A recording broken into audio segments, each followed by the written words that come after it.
नमस्कार साथियों, स्वागत है आपका हमारे YouTube चैनल में। आप छत्तीसगढ़ की किस जगह से हमारे समाचार सुन रहे हैं, कृपया कमेंट बॉक्स में लिखकर हमें जरूर बताएं। साथ ही हमारे चैनल को सब्सक्राइब करना ना भूलें। रायपुर से प्रस्तुत हैं छत्तीसगढ़ के प्रादेशिक समाचारों के साथ में रजनी शुक्ला। पहले मुख्य समाचार। प्रधानमंत्री नरेंद्र मोदी ने झारखंड में धरती आबा जनजातीय ग्राम उत्कर्ष अभियान और प्रधानमंत्री जनजातीय आदिवासी न्याय महाअभियान के तहत 83,000 करोड़ रुपए की परियोजनाओं की आधारशिला रखी और लोकार्पण किया।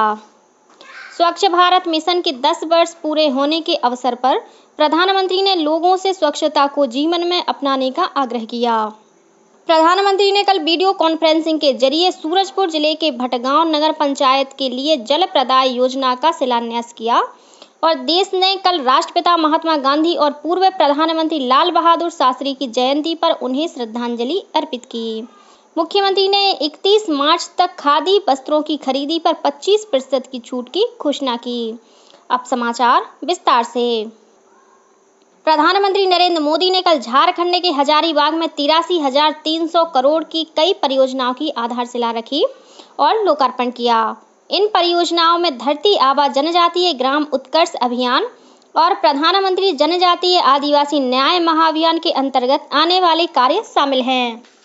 इस अवसर पर प्रधानमंत्री ने 40 एकलव्य विद्यालयों का लोकार्पण किया और 25 एकलव्य महाविद्यालयों की आधारशिला भी रखी। कार्यक्रम को संबोधित करते हुए प्रधानमंत्री ने कहा कि देश के जनजातीय समुदाय को विकसित और सशक्त किए बिना विकसित भारत का सपना पूरा नहीं किया जा सकता।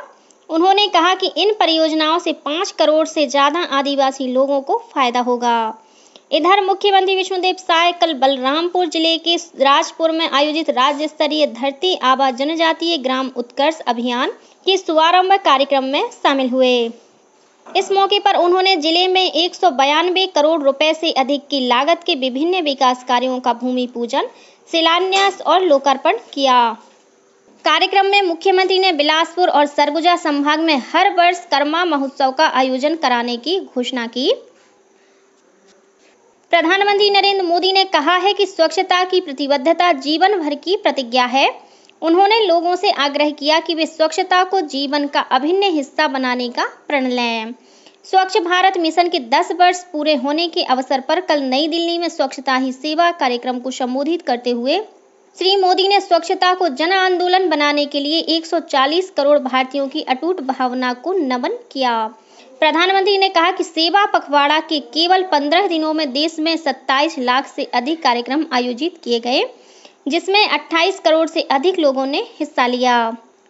उन्होंने कहा कि यह दिन हमें महात्मा गांधी और देश की अन्य महान हस्तियों के सपनों के भारत को सच्चाई में बदलने के लिए प्रेरित करता है। श्री मोदी ने स्वच्छ भारत मिशन की सफलता में सभी देशवासियों, स्वच्छता कार्यकर्ताओं, धार्मिक नेताओं, एथलीटों, मशहूर हस्तियों और गैर सरकारी संगठनों तथा मीडिया कर्मियों के योगदान की सराहना की। श्री मोदी ने शुरू की गई परियोजनाओं पर प्रकाश डालते हुए कहा कि इससे स्वच्छ भारत मिशन को नई ऊंचाई मिलेगी। मुख्यमंत्री विष्णुदेव साय कल रायपुर के पंडित दीनदयाल उपाध्याय ऑडिटोरियम में आयोजित स्वच्छता ही सेवा कार्यक्रम में शामिल हुए। इस अवसर पर उन्होंने कहा कि स्वच्छता अभियान ने राज्य में जन आंदोलन का रूप ले लिया है।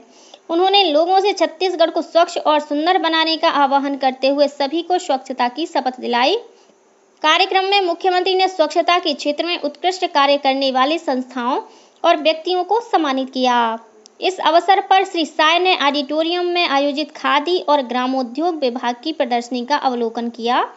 इस दौरान पत्रकारों से चर्चा करते हुए उन्होंने 31 मार्च तक खादी वस्त्रों की खरीदी पर 25% की छूट दिए जाने की घोषणा की। स्वच्छता ही सेवा अभियान के तहत विधानसभा अध्यक्ष डॉक्टर रमन सिंह कल राजनांदगांव में और भारतीय जनता पार्टी के प्रदेश अध्यक्ष किरण सिंह देव जगदलपुर में आयोजित कार्यक्रम में शामिल हुए। वहीं रायपुर रेल मंडल में कल मंडल रेल प्रबंधक संजीव कुमार ने अधिकारियों कर्मचारियों के साथ मिलकर मंडल रेल प्रबंधक कार्यालय परिसर में श्रमदान किया। प्रधानमंत्री नरेंद्र मोदी ने कल नई दिल्ली से वीडियो कॉन्फ्रेंसिंग के माध्यम से छत्तीसगढ़ के सूरजपुर जिले के भटगांव नगर पंचायत के लिए लगभग 57 करोड़ रुपए की लागत की जल प्रदाय योजना का शिलान्यास किया। इस कार्यक्रम में उप मुख्यमंत्री अरुण साव वर्चुअली शामिल हुए। अमृत मिशन के तहत स्वीकृत इस जल प्रदाय योजना का काम अगले 2 वर्षों में पूरा किया जाएगा। इस अवसर पर श्री साय ने कहा कि जल प्रदाय योजना के शुरू होने से भटगांव के लोगों की पेयजल की समस्या दूर होगी। उन्होंने कहा कि योजना के तहत महान नदी के पानी को साफ कर घरों तक पहुंचाया जाएगा। उन्होंने संबंधित अधिकारियों को उच्च गुणवत्ता के साथ समय सीमा में योजना से जुड़े सभी निर्माण कार्यों को पूरा करने के निर्देश दिए। देश भर में कल राष्ट्रपिता महात्मा गांधी और पूर्व प्रधानमंत्री लाल बहादुर शास्त्री की जयंती पर उन्हें श्रद्धांजलि अर्पित की गई। नई दिल्ली स्थित राजघाट में महात्मा गांधी की समाधि और विजय घाट स्थित लाल बहादुर शास्त्री की समाधि पर कल राष्ट्रपति द्रौपदी मुर्मू, उपराष्ट्रपति जगदीप धनखड़, प्रधानमंत्री नरेंद्र मोदी, लोकसभा अध्यक्ष ओम बिरला और लोकसभा में विपक्ष के नेता राहुल गांधी ने महात्मा गांधी की समाधि पर पुष्पांजलि अर्पित की। इधर राजधानी रायपुर सहित छत्तीसगढ़ में भी विभिन्न कार्यक्रम आयोजित किए गए। मुख्यमंत्री विष्णुदेव साय ने रायपुर स्थित अपने निवास कार्यालय में राष्ट्रपिता महात्मा गांधी और पूर्व प्रधानमंत्री लाल बहादुर शास्त्री की जयंती पर उनके छाया चित्र पर पुष्प अर्पित कर उन्हें नमन किया। वहीं मुख्यमंत्री ने राजधानी के आजाद चौक स्थित राष्ट्रपिता महात्मा गांधी की प्रतिमा पर माल्यार्पण कर उन्हें श्रद्धांजलि अर्पित की। इस दौरान मुख्यमंत्री ने स्वच्छता अभियान में हिस्सा लिया और लोगों को स्वच्छता का संकल्प दिलाया। उप मुख्यमंत्री अरुण साव ने कल बिलासपुर कलेक्ट्रेट परिसर में महात्मा गांधी की प्रतिमा पर माल्यार्पण किया। उन्होंने पूर्व प्रधानमंत्री लाल बहादुर शास्त्री की जयंती पर उन्हें भी श्रद्धांजलि अर्पित की। वहीं छत्तीसगढ़ विधानसभा परिसर में विधानसभा सचिव दिनेश शर्मा और सचिवालय के वरिष्ठ अधिकारियों तथा कर्मचारियों ने महात्मा गांधी और लाल बहादुर शास्त्री को श्रद्धांजलि दी। इस अवसर पर उन्होंने स्वच्छता के लिए श्रमदान किया। इस मौके पर विधानसभा सचिव ने अधिकारियों कर्मचारियों को स्वच्छता की शपथ भी दिलाई। राज्य में पुलिस के पदों पर भर्ती के लिए अभ्यर्थियों को आयु सीमा में 5 साल की छूट दी जाएगी। इस संबंध में राज्य सरकार द्वारा आदेश जारी कर दिया गया है। यह छूट सूबेदार, उप निरीक्षक संवर्ग और प्लाटून कमांडर के पद पर नियुक्ति के लिए भर्ती प्रक्रिया वर्ष 2024 में केवल एक बार के लिए दी गई है। इसके अनुसार निर्धारित अधिकतम आयु सीमा में 5 वर्ष की छूट दी जाएगी, लेकिन सभी छूटों को मिलाकर अधिकतम आयु सीमा 45 वर्ष से अधिक नहीं होगी। प्रदेश कांग्रेस द्वारा निकाली गई 6 दिवसीय छत्तीसगढ़ न्याय यात्रा का कल रायपुर के गांधी मैदान में समापन हो गया। यह यात्रा 27 सितंबर को गिरौदपुरी धाम से प्रदेश कांग्रेस अध्यक्ष दीपक बैज के नेतृत्व में शुरू हुई थी। न्याय यात्रा के समापन अवसर पर कल गांधी मैदान में एक आम सभा का आयोजन किया गया, जिसमें अखिल भारतीय कांग्रेस कमेटी के महासचिव और छत्तीसगढ़ प्रभारी सचिन पायलट शामिल हुए। आम सभा को संबोधित करते हुए दीपक बैज ने प्रदेश में कानून व्यवस्था बिगड़ने का आरोप लगाते हुए इसके लिए राज्य सरकार को जिम्मेदार ठहराया। उन्होंने छत्तीसगढ़ न्याय यात्रा को सफल बनाने के लिए पार्टी के सभी नेताओं और कार्यकर्ताओं को धन्यवाद दिया। आम सभा को छत्तीसगढ़ प्रभारी सचिन पायलट, नेता प्रतिपक्ष डॉक्टर चरणदास महंत, पूर्व मुख्यमंत्री भूपेश बघेल, पूर्व उप मुख्यमंत्री टी.एस. सिंहदेव और पार्टी के अन्य नेताओं ने संबोधित किया। शक्ति की आराधना का पर्व शारदीय नवरात्रि आज से शुरू हो रहा है। इस अवसर पर प्रदेश के विभिन्न देवी मंदिरों में 9 दिनों तक विशेष पूजा अर्चना की जाएगी। देवी मंदिरों और शक्तिपीठों में मनोकामना ज्योति कलश की स्थापना भी की जाएगी। राजधानी रायपुर सहित प्रदेश के विभिन्न देवी मंदिरों में आकर्षक साज सज्जा की जा रही है। इस बीच स्वास्थ्य मंत्री श्याम बिहारी जायसवाल ने नवरात्रि के दौरान प्रदेश के प्रमुख चिन्हांकित स्थलों पर स्वास्थ्य शिविर लगाने के निर्देश दिए हैं।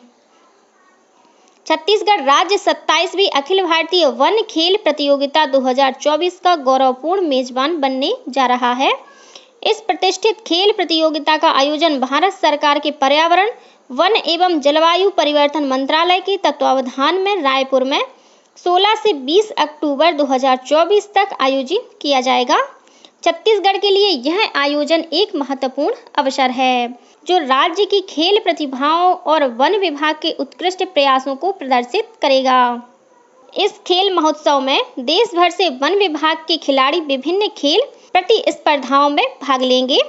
प्रतियोगिता का मुख्य आकर्षण 20 अक्टूबर को आयोजित समापन समारोह में पेरिस ओलंपिक 2024 की पदक विजेता और विश्व प्रसिद्ध निशानेबाज मनु भाकर की उपस्थित होंगी। और अब कुछ अन्य खबरें संक्षेप में। राज्य शासन ने भारतीय पुलिस सेवा के वर्ष 1992 बैच के अधिकारी पवन देव को पुलिस महानिदेशक के पद पर पदोन्नत किया है।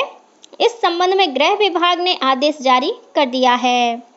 कबीरधाम जिले के 70 स्कूलों में स्मार्ट क्लास की सुविधा उपलब्ध कराई जाएगी। इसके तहत उप मुख्यमंत्री विजय शर्मा ने कल कवर्धा के स्वामी करपात्री स्कूल में पहले अत्याधुनिक स्मार्ट क्लास सेक्यूलेशन टेक्निक का शुभारंभ किया। उप मुख्यमंत्री अरुण साव ने बिलासपुर कलेक्ट्रेट में गार्डन और टाउन हॉल के जीर्णोद्धार कार्य का लोकार्पण किया। इसके साथ ही उन्होंने राष्ट्रपिता महात्मा गांधी के नेतृत्व में आयोजित दांडी यात्रा की आदमकद प्रतिमाओं का भी अनावरण किया। विश्व प्रसिद्ध बस्तर दशहरा के तहत कल काछन गादी की रस्म अदा की गई। श्रम विभाग द्वारा श्रम के क्षेत्र में उत्कृष्ट कार्य वाले व्यक्ति या संस्था से स्वर्गीय रामानुज प्रताप सिंह देव स्मृति श्रम यशस्वी पुरस्कार के लिए 10 अक्टूबर तक आवेदन मंगाए गए हैं। और राजधानी रायपुर की पुरानी बस्ती पुलिस ने गांजा तस्करी के मामले में 4 आरोपियों को गिरफ्तार कर उनके पास से 40 किलो गांजा बरामद किया है। जब्त गांजे की कीमत करीब 12.5 लाख रुपए बताई गई है। इसी के साथ छत्तीसगढ़ के समाचारों का ये बुलेटिन समाप्त हुआ। नमस्कार।